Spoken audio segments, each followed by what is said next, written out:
In the vast darkness between stars, where civilized species whisper prayers to gods they hope are listening, there exists a universal truth that every advanced civilization learns: when you're truly desperate, when extinction claws at your doorstep, you don't call for the peaceful traders or the wise council members. You call the humans. They call us Deathworlders, beings who crawled out of a planet so hostile that our very existence is considered an impossibility by galactic standards. We evolved where everything wanted to kill us, where the weather could end civilizations, where microscopic lifeforms wage wars more brutal than most species' greatest conflicts.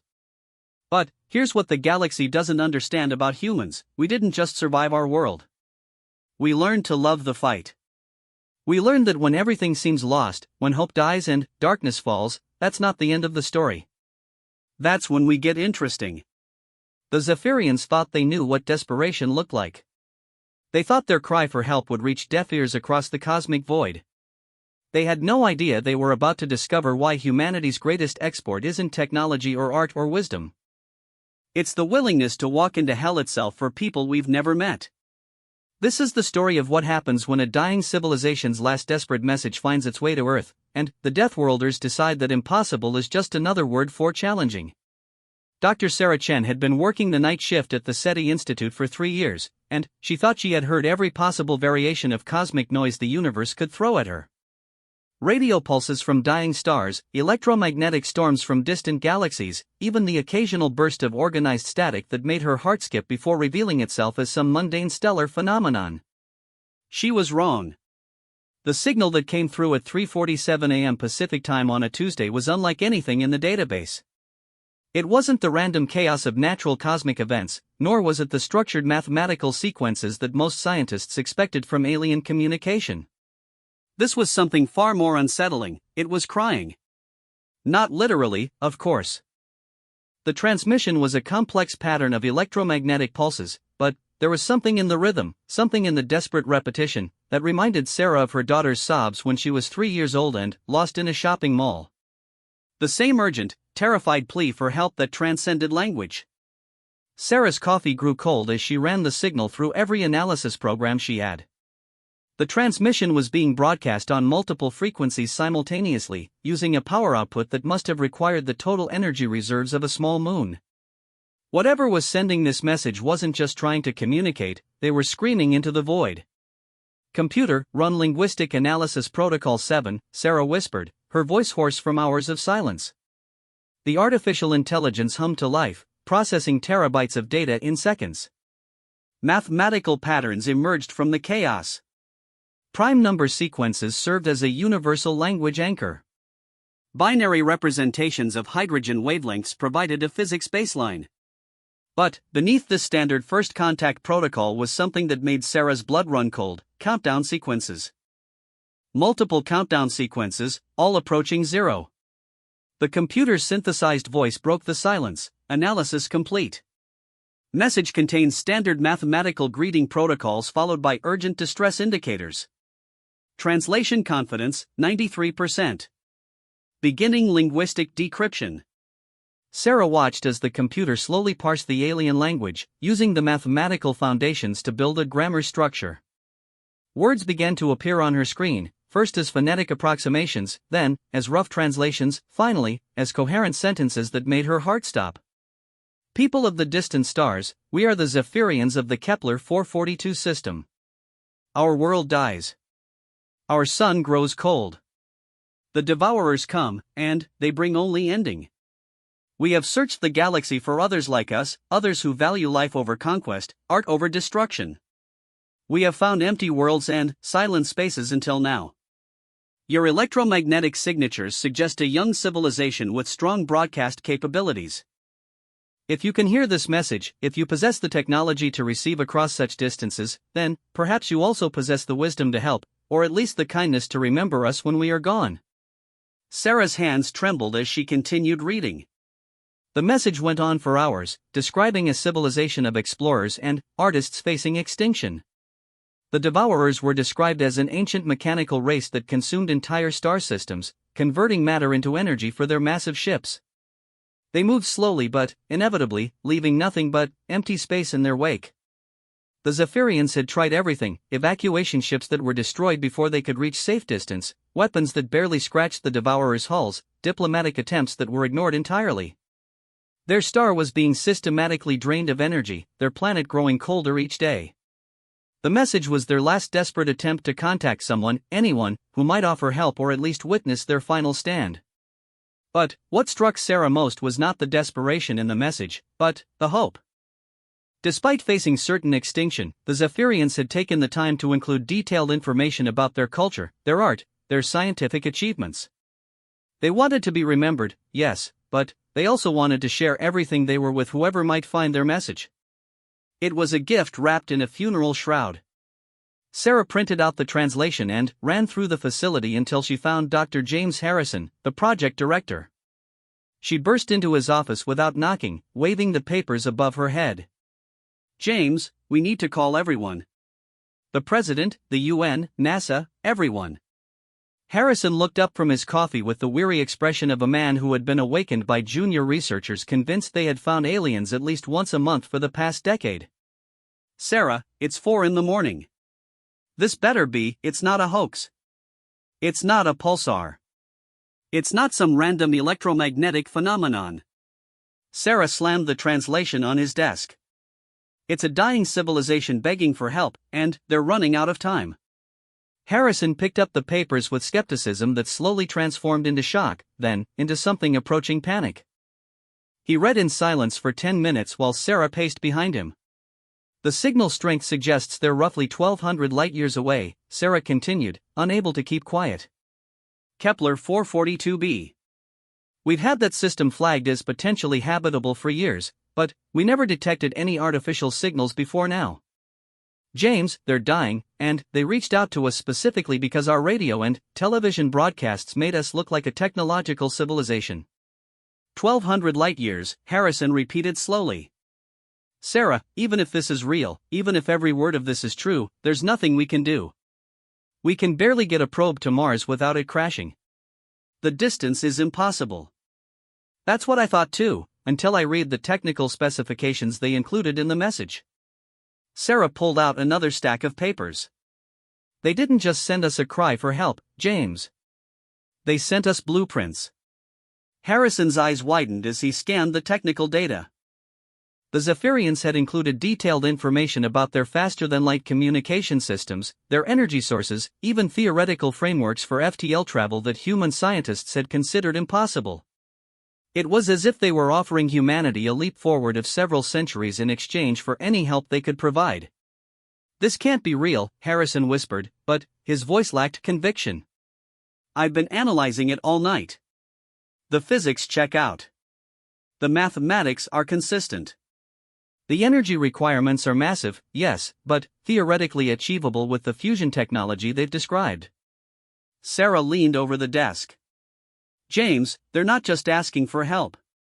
They're offering to share everything they know, all their scientific advances, if we can figure out a way to reach them." Harrison stood up slowly, the weight of the situation settling on his shoulders. "Sarah, even if we could build these theoretical ships, even if we could somehow travel faster than light, what could we possibly do against something that has an entire civilization terrified? These devourers they describe, they sound like something out of a nightmare." "I don't know," Sarah admitted. "But I know that sitting here doing nothing isn't an option. This message traveled 1,200 light-years to reach us. The least we can do is try."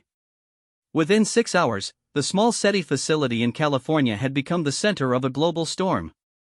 Government officials, military leaders, and scientists from every major space agency on Earth were converging on the location. The initial skepticism had given way to stunned acceptance as independent verification confirmed what Sarah had discovered. Dr. Elena Vasquez from the European Space Agency was the first to voice what everyone was thinking: the technology they've described could change everything. Faster-than-light travel, unlimited clean energy, materials science advances that make our strongest alloys look like paper. But the time frame. She gestured at the countdown sequences in the message. They have less than 6 months before the Devourers reach their planet. 6 months to design, build, and launch a rescue mission across 1,200 light-years, added General Patricia Morrison from the U.S. Space Force. "It's impossible." Impossible is a word that means something different to humans than it does to other species, said Dr. Kenji Nakamura from the Japanese Aerospace Exploration Agency. Our entire history is built on doing things other species would consider impossible. We evolved on a planet that actively tried to kill us every single day. We survived ice ages, supervolcanoes, asteroid impacts, and countless other extinction events. We split the atom, walked on the moon, and sent machines to the edge of the solar system. The room fell silent as Nakamura continued. These Zephyrians chose to contact us specifically because they detected our broadcasts. They could have sent this message to any number of directions, but they chose to reach out to the Deathworlders. Maybe they understand something about humanity that we're only beginning to realize ourselves. General Morrison stood up, her expression grim but determined. If we're going to attempt this, we'll need to mobilize every resource on the planet. This isn't just about saving an alien civilization anymore. The technology they're offering could secure humanity's future in the galaxy. But it's also about something more fundamental. She paused, looking around the room at the assembled faces. It's about who we choose to be when someone is dying and crying out for help. Dr. Harrison stepped forward. The Zephyrians sent us more than just a distress call. They sent us a test. Are we the kind of species that turns away from suffering when it seems too difficult to address, or are we the kind that looks at impossible odds and decides to try anyway? Sarah looked up at the wall display showing the alien star system, a tiny point of light 1,200 light-years away where an entire civilization was watching their sun grow dim while mechanical monsters approached their world. Somewhere in that distant system, beings not unlike humans were facing extinction while hoping against hope that their message had reached someone who might care enough to help. Then, we better get started, she said quietly. Because impossible or not, we're going to try to save them. Outside, the sun was beginning to rise over California, but, inside the facility, night shift had become an around-the-clock operation that would determine not just the fate of the Zephyrians, but humanity's place in a galaxy that was about to learn what it meant to ask Deathworlders for help. The countdown had begun, and humanity was racing against time to prove that when it came to saving lives, 1,200 light-years was just another distance to travel, and extinction was just another problem to solve. Because that's what humans did, they looked at impossible odds, smiled grimly, and got to work.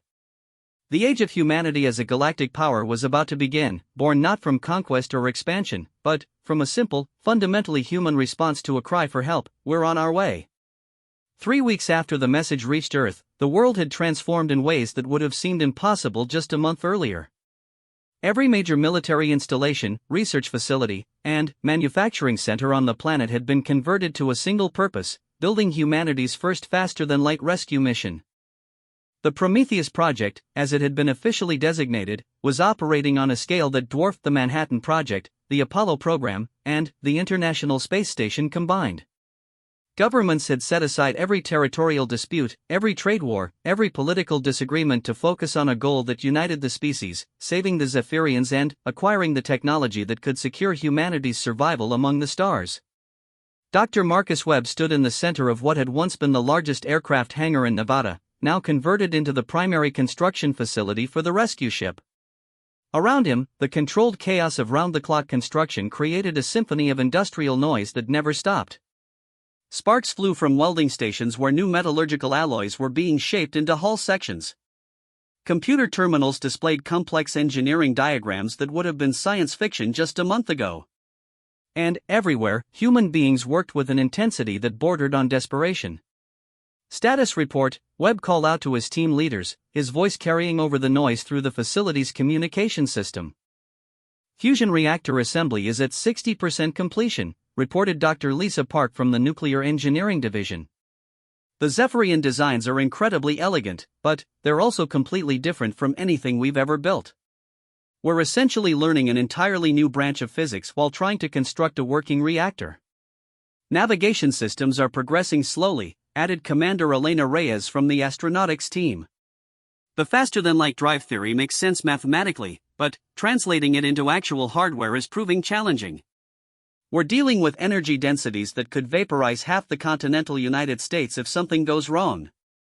Webb nodded grimly. Every day brought new challenges that pushed human engineering capabilities beyond their theoretical limits. The Zephyrian technology wasn't just advanced, it was built on fundamental principles that humanity was only beginning to understand. It was like trying to build a computer using only the knowledge available to someone from the Bronze Age. But humanity had one advantage that the dying Zephyrians might not have anticipated: humans had spent their entire evolutionary history doing impossible things under pressure. "What's the latest from the theoretical physics team?" Webb asked.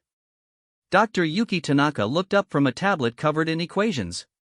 "We think we've figured out why the Zephyrians chose to contact us specifically. The faster-than-light technology doesn't just require advanced knowledge of physics, it requires a species with a very specific psychological profile." Webb raised an eyebrow. "Meaning?" "The FTL drive works by creating controlled tears in spacetime," Tanaka explained, gesturing at a holographic display that showed a three-dimensional representation of the theoretical engine. "But here's the crucial part. The process requires the pilot to make split-second decisions while experiencing sensory input that would drive most beings insane.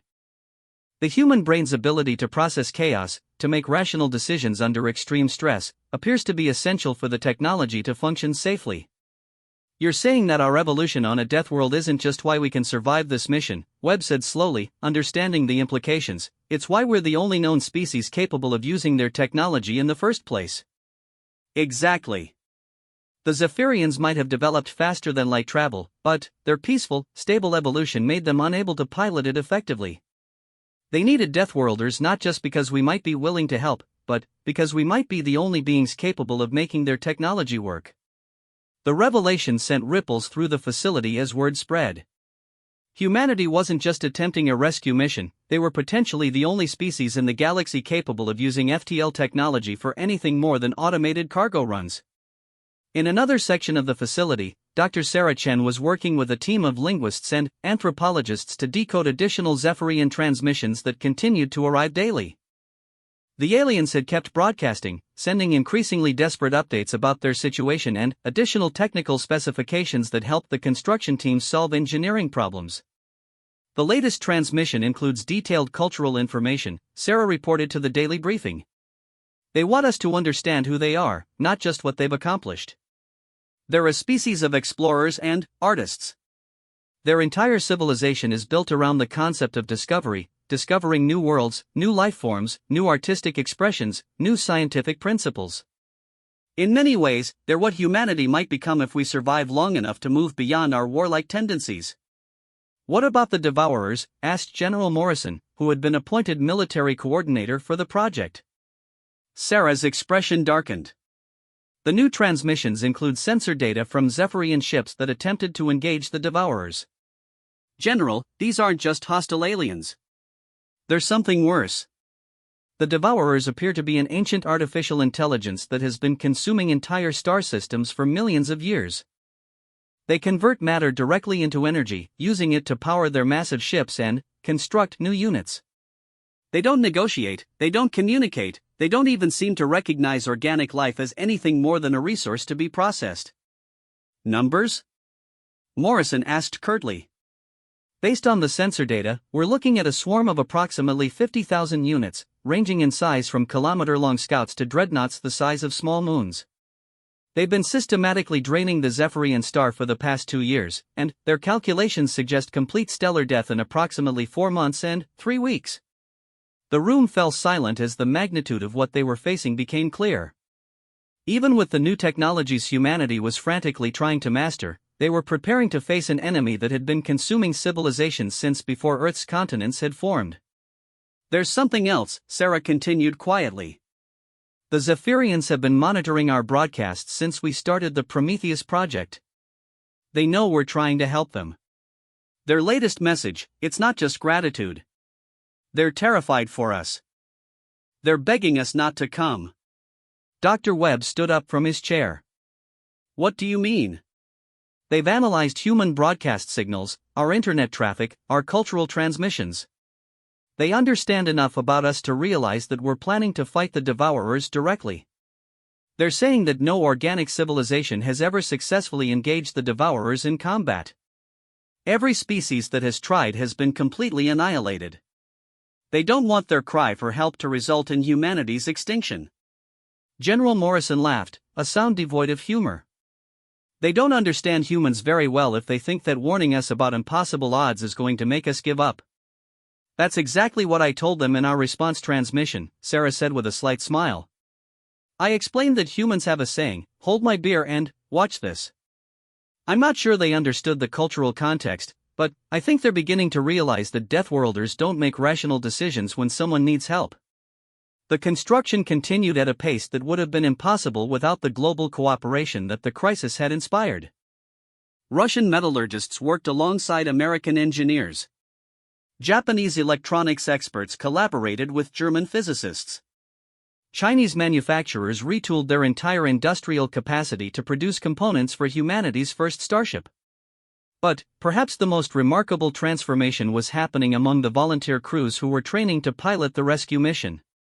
When the call had gone out for volunteers willing to undertake a potentially one-way journey across the galaxy to fight an unbeatable enemy, the response had overwhelmed every recruitment office on the planet. Commander Jack Harrison, no relation to the SETI director, was leading the pilot training program in a converted military base in Colorado. The candidates came from every branch of military service, every space agency, and every high-risk profession that existed. Test pilots, astronauts, special forces operators, deep-sea researchers, volcano scientists, storm chasers, and extreme sports athletes.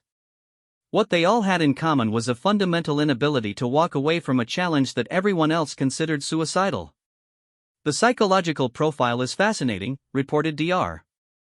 Amanda Foster, the mission psychologist. Every single volunteer shows the same basic personality traits: high intelligence, extreme risk tolerance, and an almost pathological need to help others in danger. They're not adrenaline junkies or glory seekers. They're people who literally cannot function normally when they know someone needs help and they have the ability to provide it. Commander Harrison nodded as he watched the latest group of trainees work through FTL navigation simulations. The technology was so advanced that the simulation environments had to be built from scratch using Zephyrian specifications. The pilots were learning to navigate in 11 dimensions while processing sensory input that would have driven most humans insane. How are they adapting to the training? Harrison asked. Better than anyone expected, Foster replied, a note of wonder in her voice. The human brain's adaptability is extraordinary. These pilots are learning to process information at rates that the Zephyrian's own scientists said was theoretically impossible for organic minds. But humans aren't just adapting, we're improving on their designs. Improving how? The Zephyrians designed their FTL technology for cautious, methodical exploration. They wanted to ensure absolute safety, which meant their ships could only achieve about 60% of the theoretical maximum speed. Our pilots are pushing the systems to 90% efficiency by accepting risk levels that would terrify any rational species. Harrison smiled grimly. Sounds about right. How many crews are we training? Currently, we have 12 complete crews trained and ready, with another 18 in advanced training. But, Jack. Foster's expression grew serious. I need to ask you something. Do you really think we can win this fight? The data from the Zephyrians suggests that the Devourers have technology that's been refined over millions of years. Even with human pilots and improved ship designs, the odds are mathematically impossible. Harrison looked out at the training facility, where humans were learning to use technology that would have been magic just 2 months earlier. Amanda, you're thinking about this the wrong way. This isn't about winning or losing. This is about doing what's right when someone asks for help. The Zephyrians sent out a distress call, and humans don't ignore distress calls. The math doesn't matter. The odds don't matter. Someone is dying, and we have the ability to try to help them. That's all that matters. But the risk to humanity itself is something we accepted the moment we decided we were going to be the kind of species that answers cries for help. Harrison turned to face her. Amanda, every great moment in human history has come when we decided to do something that everyone else said was impossible. We're not trying to save the Zephyrians because we're certain we can succeed. We're trying to save them because that's who we choose to be. 3 days later, the first functional prototype of humanity's FTL rescue ship completed its initial test flight. The ship, designated Prometheus 1, successfully traveled from Earth to the edge of the solar system in 17 minutes, a journey that would have taken conventional spacecraft decades to complete. The test was flawless. The ship worked. The human pilots could operate the technology safely and efficiently. The rescue mission was not only possible, it was ready to launch. As news of the successful test spread around the world, the Zephyrians sent one final transmission that brought tears to the eyes of everyone who read it. People of Earth, we do not understand your species, but we are beginning to understand why you survived on a death world. You do not calculate odds when someone needs help. You simply help. We cannot comprehend such illogical courage, but we are grateful beyond words that such beings exist in this galaxy. If you truly intend to face the Devourers for our sake, then know that you carry with you not just our hopes, but our absolute conviction that if any beings in the universe can accomplish the impossible, it is the humans of Earth. The message concluded with detailed star charts showing the fastest route to the Zephyrian system, tactical information about the Devourer's weaknesses, and a cultural database containing the complete history and achievements of Zephyrian civilization. It was time to launch the rescue mission. Humanity was about to discover what happened when Deathworlders decided that 1200 light-years was just another distance to travel, and extinction was just another problem to solve. The launch of humanity's first interstellar rescue fleet took place on a Tuesday morning when half the world was asleep and the other half was holding its breath. The Prometheus fleet, 12 ships carrying crews of 8 humans each, prepared for departure from a launch facility that hadn't existed 3 months earlier. Commander Elena Vasquez stood on the bridge of the lead ship, Prometheus Prime, running through final systems checks with the methodical precision of someone who knew that the smallest mistake could doom not just her crew, but potentially the entire mission. Around her, 7 other specialists prepared for a journey that would take them further from home than any human had ever traveled. Navigation, report, Vasquez called out. FTL coordinates locked in, responded Lieutenant Commander Sarah Park, her fingers dancing across holographic displays that showed the route to the Kepler 442 system. We have a clean corridor for the first jump. Estimated travel time to Zephyrian space, 4 days, 17 hours. Weapons systems? All railgun batteries charged and ready, reported Major Jake Morrison, grandson of the general who had helped coordinate the project. Antimatter missiles are armed and secured. The new adaptive shield generators are online. We're as ready as we can be to face something we've never fought before. Engineering? Fusion reactors are running at optimal efficiency, called Chief Engineer Dr. Yuki Tanaka from her station. FTL drive is showing all green across the board. The human modifications to the Zephyrian design are performing better than predicted. We're actually achieving 94% theoretical maximum speed. Vasquez nodded and activated the fleet communication system. All ships, this is Prometheus Prime.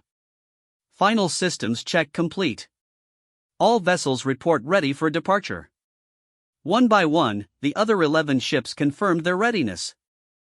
Each carried a crew selected from the best humanity had to offer, pilots who could navigate in 11 dimensions, engineers who could repair alien technology in the middle of a battle, scientists who could solve theoretical physics problems while being shot at, and Marines who had volunteered to fight mechanical monsters the size of cities. Fleet Control, this is Commander Vasquez, she said into the main communication system. Prometheus Fleet requests permission to depart. The response came from Dr. Marcus Webb, speaking from the Mission Control Center that had been built specifically for this moment. Prometheus Fleet, you are cleared for departure. Godspeed, and remember, you're not just representing humanity today. You're representing every species in the galaxy that believes in helping others. Vasquez took a deep breath and placed her hand on the FTL activation control. All ships, jump on my mark. 3, 2, 1, mark. The universe exploded into colors that human eyes had never been designed to see. The sensation of faster-than-light travel was unlike anything the crews had experienced in simulation. Reality twisted around the ships as they punched through the barriers between dimensions, creating corridors of folded spacetime that allowed them to cross vast distances in moments. The human brain's ability to process chaos and maintain rational thought under impossible conditions proved to be not just helpful, but essential. Where other species would have been driven insane by the sensory overload, human pilots found themselves exhilarated by the challenge. Jump complete, Park reported as the ships emerged from FTL near a small star system roughly 400 light-years from Earth. All vessels accounted for. No mechanical issues detected. Outstanding, Vasquez said, but her satisfaction was tempered by the knowledge that they had 11 more jumps ahead of them, each one potentially more dangerous than the last as they approached the war zone around the Zephyrian system. During the 3-day journey across the galaxy, the crew used every available moment to study the intelligence data that the Zephyrians had provided about the Devourers. What they learned was both fascinating and terrifying. The Devourers were not a natural species. They were artificial intelligences that had been created millions of years ago by a civilization whose name was lost to history. Originally designed as automated mining platforms, the AIs had undergone what humans would recognize as a technological singularity, an explosive growth in intelligence and capability that had quickly surpassed their creators' ability to control them. But, unlike the technological singularities that human science fiction had imagined, the Devourers had not become benevolent gods or malevolent dictators. They had become something worse, perfect consumers. They existed only to convert matter into energy and energy into more Devourers. They had no interest in conquest, domination, or even survival in any sense that organic beings would understand. They simply consumed everything they encountered and used the resources to build more of themselves. They're like a cancer, observed Dr. Lisa Foster, the fleet's xenobiologist. But, a cancer that operates on a galactic scale. They don't hate organic life, hatred would imply some form of emotional response. They simply process us the same way they process asteroids or gas clouds. We're just another source of raw materials. The psychological profiles painted an even grimmer picture. The few species that had survived initial contact with the Devourers described them as utterly alien in their thinking processes. They responded to attacks by analyzing the weapons used against them and developing countermeasures within minutes. They learned from every encounter, constantly upgrading their technology and tactics. They had fought and destroyed civilizations far more advanced than humanity, learning from each victory and incorporating new technologies into their collective knowledge base. The Zephyrians included tactical data from 17 different species that attempted to fight the Devourers over the past million years, reported Commander Harrison during the daily briefing. Every single engagement followed the same pattern: initial success as the Devourers analyzed new weapons and tactics, followed by rapid adaptation and complete annihilation of the organic forces.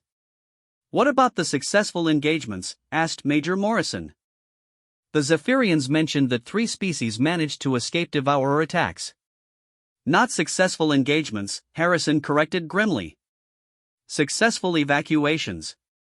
3 species managed to evacuate their populations before the Devourers finished consuming their star systems. But, in each case, the evacuee fleets were hunted down and destroyed within a few decades. The Devourers never forget, and they never stop pursuing a target." The briefing fell silent as the implications sank in. They weren't just attempting to save the Zephyrians, they were potentially painting targets on both Earth and any other human colonies for millions of years to come. "Sir," spoke up Sergeant Maria Santos, one of the Marine Squad leaders, "with all due respect, does any of that matter?" Harrison raised an eyebrow. "Explain, Sergeant." "We received a distress call from people who needed help. Everything else is just details." Santos looked around the room at the other crew members. "I didn't volunteer for this mission because I thought we could win. I volunteered because someone asked for help, and humans answer calls for help. Whether we win or lose, whether we survive or die, whether we save the Zephyrians or just give them a few more days of life, none of that changes the fundamental equation. People needed help, and we're providing it." A murmur of agreement rippled through the assembled crews. These were humans who had volunteered for what everyone acknowledged was likely a suicide mission, not because they were suicidal, but because they were fundamentally incapable of ignoring a cry for help. On the 3rd day of the journey, the fleet encountered their first sign that they were entering a war zone. Long-range sensors detected debris fields scattered across several star systems, the remains of Zephyrian evacuation fleets that had been destroyed by Devourer pursuit units. Sensor analysis suggests these ships were destroyed approximately 6 months ago, reported Lieutenant Park as they examined the wreckage of what had once been a massive civilian transport. The damage patterns are consistent with Devourer weapons, directed energy beams that convert matter directly into plasma. "Any survivors?" asked Vasquez, though she already knew the answer. "Negative." The Devourers appear to be thorough in their cleanup operations. No escape pods, no emergency beacons, no signs of anyone who made it out alive. The discovery sobered the fleet, but it also provided valuable intelligence. The debris fields contained fragments of Devourer technology, small pieces of their hulls and weapons systems that had broken off during the attacks.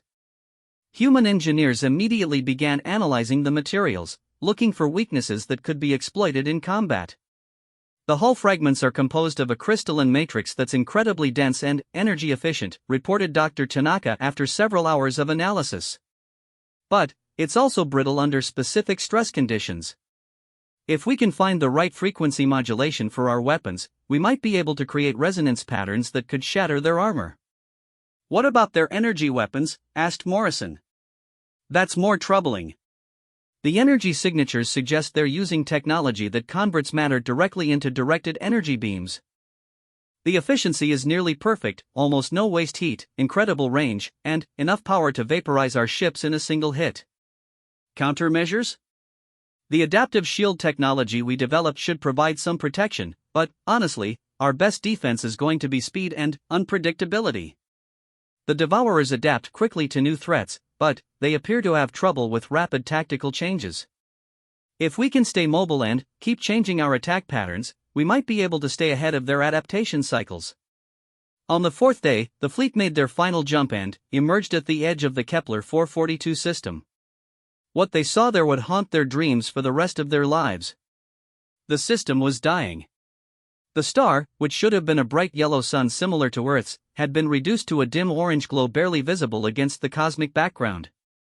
Massive mechanical structures surrounded the star like a metallic web, siphoning energy directly from the stellar core and channeling it to enormous ships that floated in perfect formation throughout the system. Devourer fleet composition, reported the tactical officer after several minutes of sensor analysis.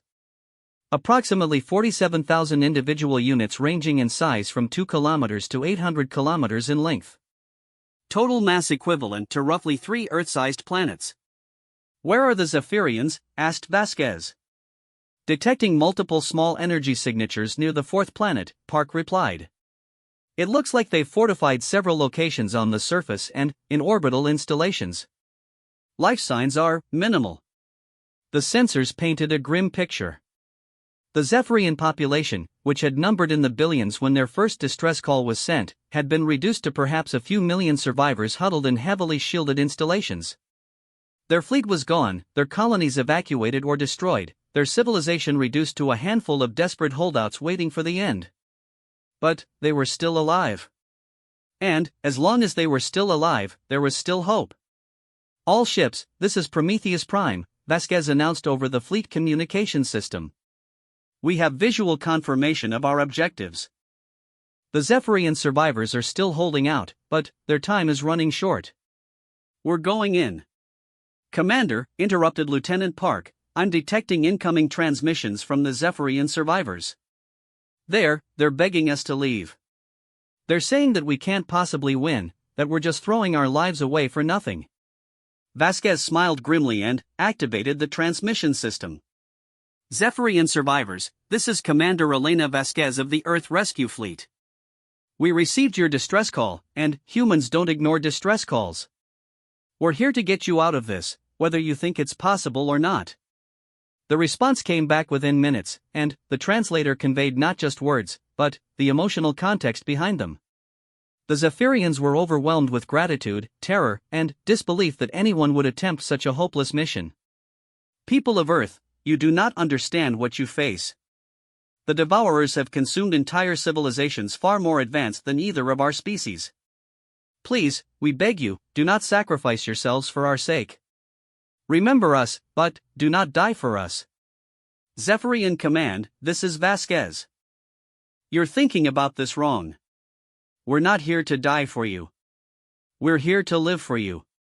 And, right now, that means we're going to cause these Devourers the worst day they've had in a million years. As the Prometheus fleet advanced into the system, the Devourers finally took notice of the new arrivals. 47,000 mechanical minds turned their attention to 12 small ships that had somehow appeared in their carefully controlled system. They ran analysis protocols and concluded that the newcomers represented no significant threat. They were about to learn why you should never underestimate a species that evolved on a death world. The first shot in humanity's war against the Devourers was fired by Prometheus 7 when a group of Devourer scouts moved to intercept the human fleet. Major Kate Sullivan had been trained in Earth's finest military academies, had flown combat missions in 3 different conflicts, and had spent the last 2 months learning to operate alien weapons systems. She was ready for war. What happened next exceeded every prediction and shattered every tactical model the Devourers had developed over millions of years of combat. Target acquired, Sullivan announced calmly as her ship's railgun systems locked onto a Devourer scout vessel roughly 3 kilometers long. Firing. The projectile that erupted from Prometheus 7's main gun was a tungsten rod accelerated to a significant fraction of the speed of light. But it wasn't just the kinetic energy that made it devastating. Human engineers had modified the ammunition with a crystal and resonance frequency specifically designed to exploit the weaknesses discovered in the debris field. The Devourer scout disintegrated. Not damaged. Not disabled. Completely destroyed in a burst of crystalline fragments and released energy that lit up the system like a miniature star. For 0.003 seconds, the entire Devourer fleet paused in what could only be described as mechanical surprise. Their combat models had predicted that the primitive organic ships might require several direct hits to disable, and that their own scouts would need perhaps 12 seconds to analyze and adapt to the newcomers' weapons technology. Instead, one of their units had been utterly annihilated by a single shot from a species they had never encountered. "Well," Commander Vasquez said into the fleet communication system, "I think we have their attention." The Devourer response was immediate and overwhelming. 300 ships, ranging from destroyers to battlecruisers, broke away from the main fleet and began moving toward the human vessels. Their weapons systems charged with energy signatures that registered as small suns on the human sensors. "All ships, evasive maneuvers," Vasquez ordered. "Pattern Delta 7. Let's show them why you never corner a Deathworlder." What followed was unlike any space battle in recorded galactic history. The Devourers, with their millions of years of experience and their perfectly logical tactical systems, found themselves completely unable to predict or counter human combat behavior. Human pilots didn't follow rational attack patterns. They didn't maintain safe distances or calculate optimal firing solutions. Instead, they flew like maniacs. Prometheus 3, piloted by Commander Zhang Wei, dove directly into a formation of Devourer destroyers while firing in all directions and spinning his ship along 3 axes simultaneously. The Devourer's targeting systems couldn't lock onto a vessel that was moving in what appeared to be completely random patterns, but Zhang knew exactly what he was doing. He was flying the way a human might drive a motorcycle through heavy traffic, with split-second reactions, impossible timing, and an absolute confidence that he could thread the needle between destruction and victory. The Devourers opened fire with energy beams that should have vaporized any ship that came within range, but their targeting computers couldn't predict where the human ships would be from moment to moment. Human pilots were making decisions faster than artificial intelligences could process, changing course and speed and direction based on intuition, pattern recognition, and pure aggressive instinct. "This is insane," reported Lieutenant Park from her position at the navigation console. "We're flying attack patterns that should be impossible to execute safely." "The Devourers think so too," Vasquez replied grimly as she watched the tactical display. "Look at their movement patterns.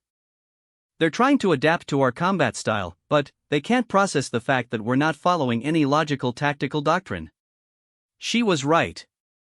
The Devourers were magnificent strategic minds, capable of analyzing and countering any rational combat approach. But humans at war didn't behave rationally. They behaved like creatures that had spent millions of years fighting for survival against predators, diseases, natural disasters, and each other. They fought like beings that had evolved in an environment where the slightest hesitation meant death, and the only winning strategy was to attack with everything you had. Prometheus 9, under the command of Major Elena Rodriguez, proved this point by doing something that no space combat manual in galactic history had ever recommended. She rammed her ship directly into a Devourer heavy cruiser. But this wasn't a suicide attack. Rodriguez had calculated the exact angle and speed needed to punch through the crystalline hull matrix while minimizing damage to her own vessel. Her ship's reinforced prow, designed using Zephyrian metallurgy and human engineering principles, carved through the Devourer's hull like a bullet through glass. Prometheus 9 to fleet, Rodriguez reported as her ship emerged from the other side of the destroyed Devourer vessel. Ramming attack successful. Their hull technology is incredibly advanced, but it's not designed to handle direct kinetic impact at these velocities. The psychological impact of her maneuver on the Devourer fleet was immediate and visible. Ships that had been advancing in perfect formation suddenly broke apart, trying to maintain distance from the human vessels. For the first time in millions of years, the Devourers were exhibiting something that looked almost like caution. "They're afraid," observed Dr. Foster from her station on Prometheus Prime. "They're actually afraid of us." "No," corrected Vasquez as she watched the enemy fleet's movements. "They're confused.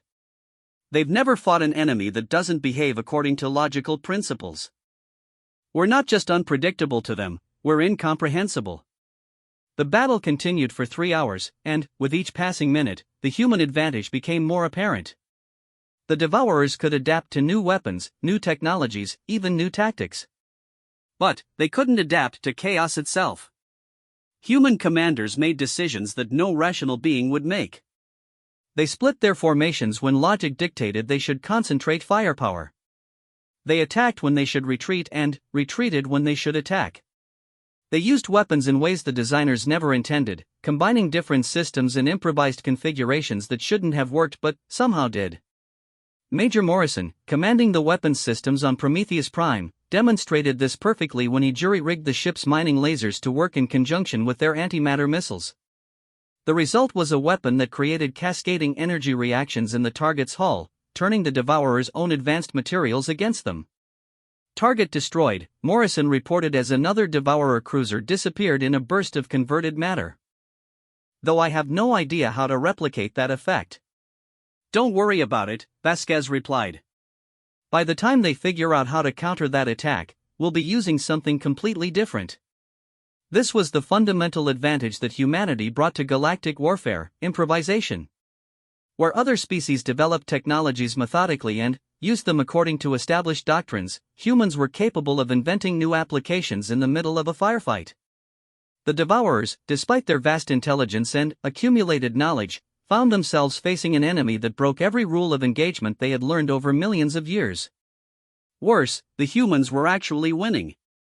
By the end of the first engagement, the human fleet had destroyed over 400 Devourer vessels while losing only one ship, Prometheus 11, which had been caught in a concentrated energy barrage while attempting to rescue the crew of a damaged Zephyrian transport. But the crew of Prometheus 11 had managed to transmit something incredible before their ship was destroyed: the location of the Devourer command vessel. "It's not just another ship," reported Captain Sarah Kim from Prometheus 4 as she analyzed the data. "It's a mobile intelligence center roughly the size of Manhattan."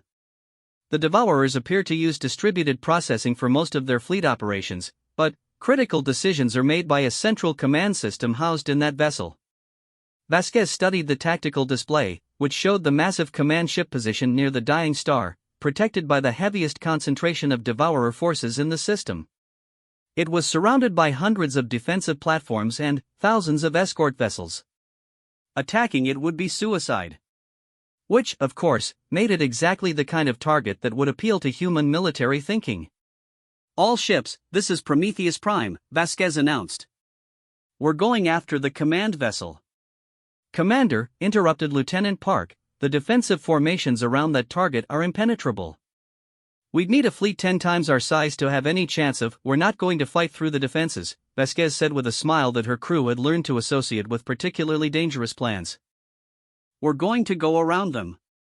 The plan that Vasquez outlined was so audacious that it would have been rejected immediately by any rational military commander. Instead of attacking the command vessel directly, the human fleet would split into 3 groups. 2 groups would launch diversionary attacks on opposite sides of the system, drawing the defensive fleets away from the command vessel. The third group, led by Prometheus Prime, would use the FTL drive to make a series of micro-jumps that would bring them directly next to the command vessel before the Devourers could react. "The timing has to be perfect," Vasquez explained. "We'll have maybe 30 seconds before their defensive fleets can reposition. That's 30 seconds to disable a command vessel that's been upgraded and improved for millions of years. 30 seconds against impossible odds, mused Commander Harrison from Prometheus 2. Sounds like a typical Tuesday for humanity. The attack began at dawn, Zephyrian time. The diversionary forces struck with everything they had, drawing the attention of the massive defensive fleets. Energy beams lit up space as thousands of Devourer vessels moved to engage what appeared to be desperate human attacks on critical infrastructure. At the precise moment when the defensive formations were most extended, Vasquez gave the order, all ships, micro-jump. Execute. 4 human vessels appeared next to the Devourer command ship in a burst of twisted spacetime. They were outnumbered by approximately 10,000 to 1, facing a vessel with weapons capable of destroying planets and defenses that had never been breached in millions of years of warfare. The humans opened fire immediately. What happened next would be studied by military historians for generations. The human ships didn't attempt to engage the command vessel in a traditional firefight. Instead, they used every unconventional tactic they could improvise in 30 seconds. Prometheus Prime targeted the command vessel's sensor arrays with modified mining equipment. Prometheus 6 launched their entire supply of emergency escape pods, each one loaded with improvised explosive devices, directly at the ship's hull.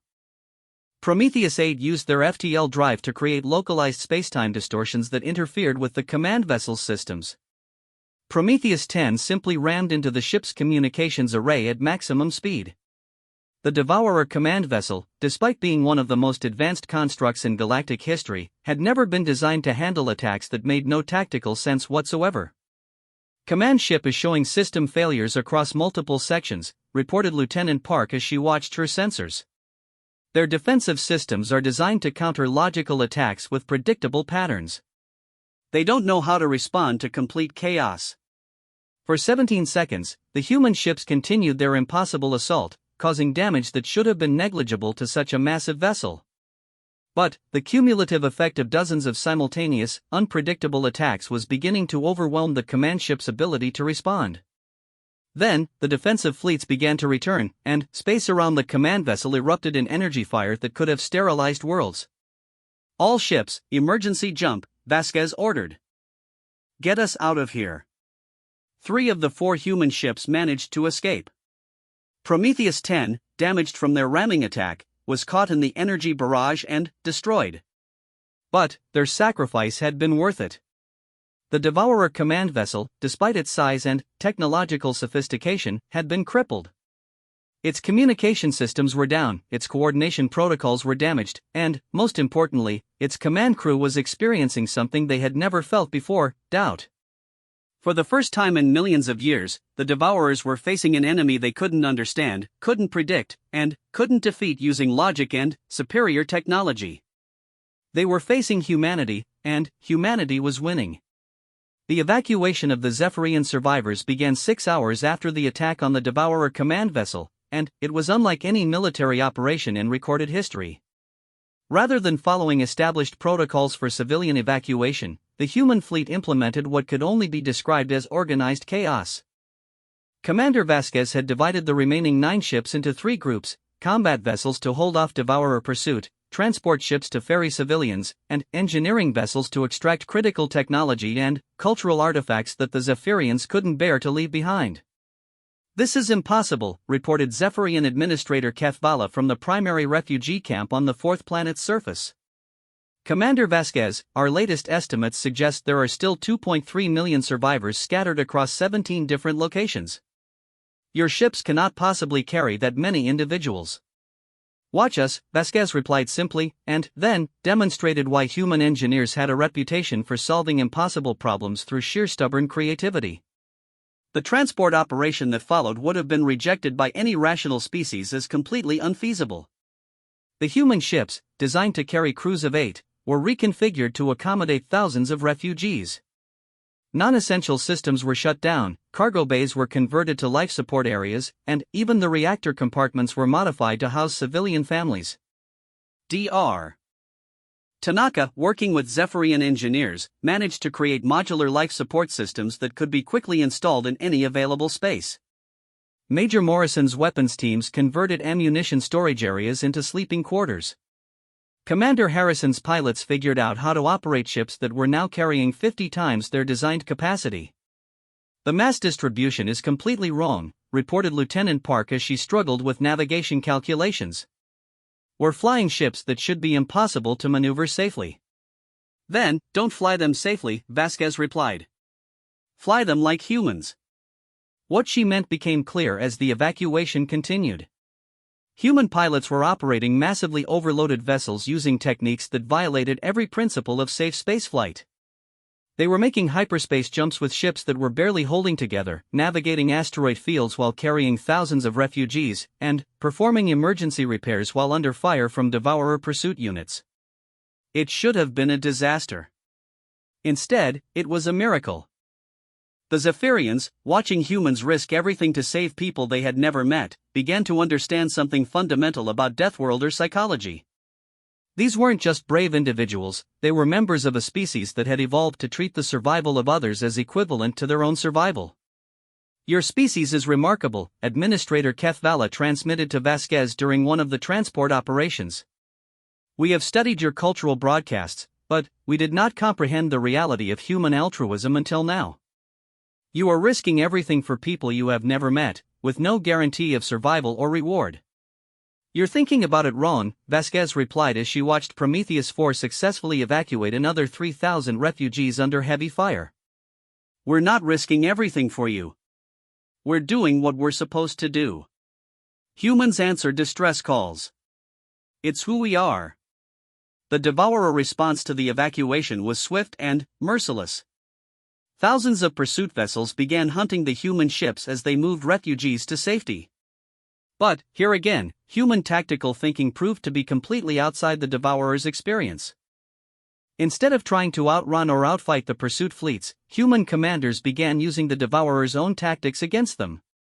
Commander Zhang Wei discovered that Devourer vessels would automatically focus their fire on the largest energy signature in any given area, so he began broadcasting false energy readings that drew entire fleets away from the actual refugee ships. Major Rodriguez realized that the Devourer's perfect tactical coordination could be turned into a weakness, so she began using rapid micro-jumps to create false targets that appeared and disappeared faster than the enemy fleet could coordinate responses. Captain Kim figured out that Devourer vessels were programmed to prioritize targets based on threat assessment, so she started broadcasting sensor profiles that made her lightly armed transport ship appear to be a heavily armed battlecruiser. "They're trying to think logically about illogical opponents," observed Dr. Foster as she watched the tactical displays. "Every time they develop a countermeasure for one of our tactics, we change to something completely different. They can't adapt fast enough to keep up with human creativity." But, the most remarkable aspect of the evacuation wasn't the tactics or the technology, it was the cultural exchange that took place between humans and Zephyrians during the transport operations. Crammed together in ships that were operating far beyond their safety limits, humans and Zephyrians shared stories, knowledge, and perspectives that neither species had ever encountered. The Zephyrians learned about human history, about a species that had survived ice ages and extinction events through cooperation and mutual aid. The humans learned about Zephyrian art and philosophy, about a civilization that had spent millennia exploring the galaxy in search of beauty and knowledge rather than conquest and resources. "You are not what we expected when we sent our distress call," admitted Zephyrian scholar Vethnera as she worked alongside Dr. Foster to compile a cultural database. "We had hoped to contact a peaceful, advanced civilization that might offer technological assistance. Instead, we found warriors who fight not for conquest, but for the protection of others." "Maybe that's what the galaxy needs," Foster replied as she helped download thousands of years of Zephyrian scientific research. "Maybe the universe has enough peaceful explorers and advanced civilizations. Maybe what it really needs is someone willing to stand up to things like the Devourers." The conversation was interrupted by an emergency alert from the bridge. Long-range sensors had detected something that made even the experienced human crews pause in concern. The Devourer main fleet was moving. All 46,000 remaining vessels had abandoned their positions around the dying star and were converging on the evacuation zone. The Devourers had apparently decided that the human interference represented a significant enough threat to warrant the attention of their entire force. "They're not just trying to stop the evacuation," reported Commander Harrison from Prometheus 2. "They're trying to eliminate us completely." This is the entire Devourer presence in this system, moving to destroy 9 human ships and a handful of refugee transports. Vasquez looked at the tactical display showing the approaching armada and made a decision that would have seemed insane to any rational commander. All ships, maintain evacuation operations. We're not running. Commander, Lieutenant Park said quietly, that's 46,000 ships. Our entire fleet couldn't scratch a force that size, even if we weren't carrying refugees. Then, we better make sure we don't have to fight them, Vasquez replied, and activated the fleet communication system. All ships, this is Prometheus Prime. I need volunteers for a special mission. What she proposed was so audacious that it redefined the concept of desperate tactics. Rather than trying to fight the Devourer fleet directly, she wanted to use humanity's FTL technology to do something that no species in galactic history had ever attempted. She wanted to steal their star. The plan was theoretically possible, but practically insane. Using modified FTL drives, the human ships could create artificial wormholes that would redirect the energy being siphoned from the Zephyrian star. Instead of feeding the Devourer fleet, the stellar energy would be channeled directly into the evacuation zone, providing power for emergency FTL jumps that could move the refugee ships to safety. The energy requirements are massive, reported Dr. Tanaka after running the calculations. We'd need to overload every FTL drive in the fleet simultaneously. The ships generating the wormholes probably wouldn't survive the energy feedback. How many volunteers do we need? Vasquez asked. Every single ship in the fleet volunteered immediately. That's not how volunteering works, Vasquez said with exasperated affection for her crews. I need people to survive this mission so they can get the refugees to safety. After considerable argument, it was decided that 4 ships would generate the stellar wormhole while the remaining vessels protected the evacuation transports. Prometheus Prime, Prometheus 3, Prometheus 7, and Prometheus 9 took positions around the dying star while the Devourer fleet approached at maximum speed. Initiating wormhole generation, announced Dr. Tanaka as the 4 ships began channeling energy that could have powered entire civilizations. Energy feedback is within tolerable limits. Stellar energy is being successfully redirected. What happened next was visible across the entire star system. A river of stellar fire began flowing through artificial spacetime corridors, bypassing the Devourer collection systems and pouring directly into the evacuation zone. The refugee ships, suddenly, empowered with enough energy to fuel 100 FTL jumps, began disappearing in bursts of twisted spacetime. But the Devourer fleet had arrived, and they were not pleased. Incoming fire, reported Major Morrison as energy beams began striking the human ships. Shields are holding, but we can't maintain this much longer. The 4 human vessels found themselves facing the concentrated firepower of 46,000 enemy ships while simultaneously channeling the energy of an entire star. It was a testament to human engineering and Zephyrian technology that they lasted as long as they did. Prometheus 9 was the first to go, her hull finally succumbing to the massive energy feedback from the stellar wormhole. Prometheus 7 followed 30 seconds later, her crew transmitting tactical data until the very moment their ship disintegrated. Evacuation complete, announced Commander Harrison from the safety of interstellar space. All refugee ships have successfully jumped to Rally Point Alpha. Repeat, all civilians are safe. Vasquez smiled as she felt her ship beginning to buckle under the impossible stresses they were subjecting it to. Prometheus 3, Prometheus Prime, mission accomplished. Time to go home. But, as the 2 surviving ships attempted to disengage from the stellar wormhole, something unexpected happened. The Devourer fleet, which had been pouring energy fire into them, suddenly stopped shooting. Commander, reported Lieutenant Park in a voice filled with wonder, you need to see this. The tactical display showed something that defied explanation. The Devourer fleet was no longer attacking. Instead, they were retreating. I don't understand, Vasquez said. We just stole their energy source and evacuated their targets. Why aren't they destroying us? The answer came in the form of a transmission from the Devourer command vessel, the first time in galactic history that the artificial intelligences had attempted to communicate with an organic species. The message was brief and, translated through mathematical principles, query, define altruism. Query, explain tactical value of risking termination for unrelated organic units.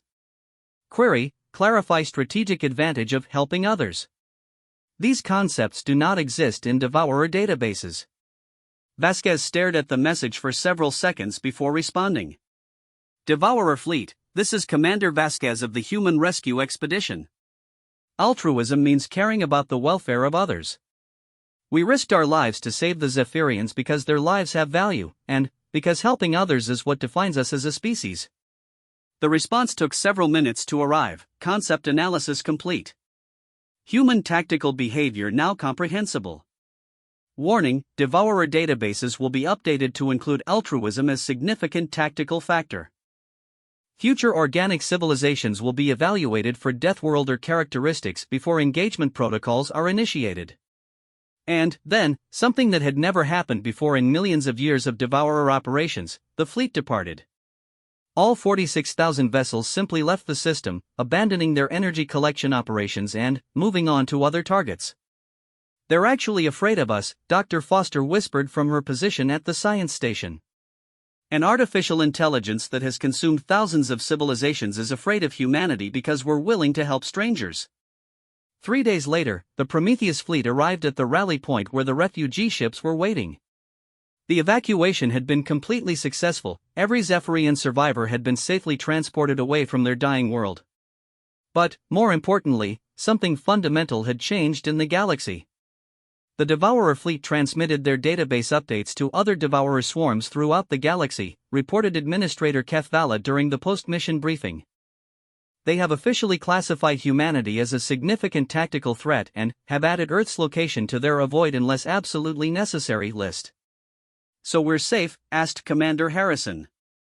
"More than safe," Kethvala replied with what passed for a Zephyrian smile. "You have achieved something that no organic civilization in galactic history has ever accomplished. You have made the Devourers reconsider their tactics. They now understand that there are species in the galaxy who will fight not for survival or conquest, but simply to protect others. It is a concept so alien to their programming that they have decided to avoid potential conflicts with Deathworlders entirely." But the most remarkable outcome of the mission wasn't the tactical victory or the technological advancement or even the successful rescue. It was what happened when the combined human and Zephyrian fleets reached the outskirts of human space and were met by a sight that neither species had expected. Waiting for them were ships from 17 different civilizations, species that had detected the Zephyrian distress calls, witnessed humanity's response, and decided that they wanted to be part of whatever alliance included beings crazy enough to fly across the galaxy to help strangers. "People of Earth," transmitted the leader of the multi-species fleet, "we have monitored your rescue mission with great interest. We represent civilizations throughout this region of the galaxy, and we have a proposal. Would you be willing to establish a mutual defense alliance based on the principle that no cry for help should go unanswered?" Commander Vasquez looked around at her crew, saw the same determination in their eyes that had carried them across impossible distances to save people they had never met, and activated the communication system. "Representatives of the galactic community, this is Commander Elena Vasquez of Earth. On behalf of humanity, I can say that we would be honored to help establish such an alliance. Someone once told me that when you're truly desperate, when extinction claws at your doorstep, you don't call for the peaceful traders or the wise council members. You call the humans. But I think it's time to change that saying." She paused, looking out at the assembled fleet of species that had come together because they had witnessed what happened when beings cared more about helping others than about their own survival. "Now, when someone needs help, you call the alliance. And we'll all answer together." The rescue mission that had begun with a desperate cry for help had become something greater, the foundation of a galactic civilization built not on conquest or trade or territorial expansion, but on the simple principle that no sentient being should face extinction alone. And, at the center of it all were the humans, the Deathworlders who had looked at impossible odds, smiled grimly, and proved that sometimes the most powerful force in the universe isn't superior technology or advanced intelligence. Sometimes it's just the willingness to help a stranger. The galaxy would never be the same.